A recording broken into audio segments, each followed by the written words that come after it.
Hello everyone. Welcome to our YouTube channel.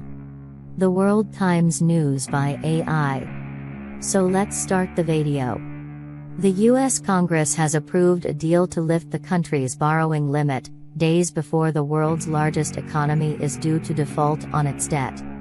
The bipartisan measure sped through the Senate by a vote of 63 to 36, a day after it cleared the US House of Representatives. President Joe Biden has said he will enact the measure into law.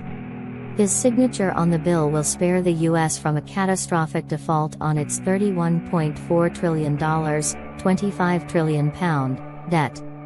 The country is forecast to overshoot its current debt ceiling on Monday, 5th of June. A default would limit the government's ability to borrow more money or pay all of its bills. It would also threaten to wreak havoc overseas, affecting prices and mortgage rates in other countries. In Thursday night's session, the bill passed with support from 44 Democrats and 17 Republicans, plus 2 independents. 60 votes were required to approve the measure in a 100-seat chamber that Democrats only narrowly control.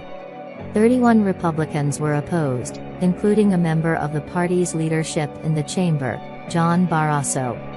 Among the 4 Democrats who voted against were left-wing Senators Bernie Sanders, John Fetterman, and Elizabeth Warren.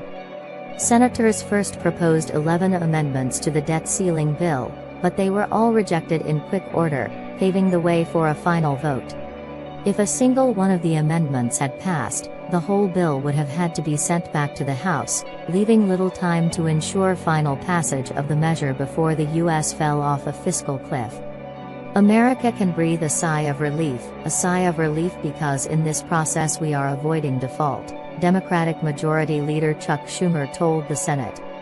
In a rare display of bipartisanship, Senate Republican leader Mitch McConnell told reporters he would be proud to support it without delay.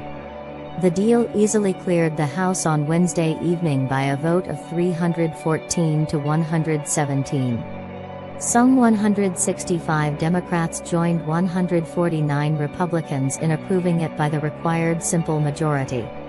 With Republicans in control the lower chamber of Congress and Democrats holding sway in the Senate and White House, a deal proved elusive for weeks until Mr. Biden and House Speaker Kevin McCarthy inked a compromise last weekend. The agreement suspends the debt ceiling, the spending limit set by Congress that determines how much money the government can borrow, until January 1, 2025. The legislation will result in $1.5 trillion in savings over a decade, the Independent Congressional Budget Office said on Tuesday. The contents of the bill drew objections from both right-wing Republicans and left-wing Democrats, but there were more than enough political centrists in both parties to get it over the line. The last time the U.S. came this close to overshooting its debt ceiling, in 2011, the credit agency Standard & Poor's downgraded the country's rating, a move that has yet to be reversed. Ahead of the Senate vote, U.S. stock markets made gains, with the Dow closing 0.5% higher. The broader S&P 500 index rose by 1% and the tech-heavy Nasdaq ended the day 1.3% higher. Thanks.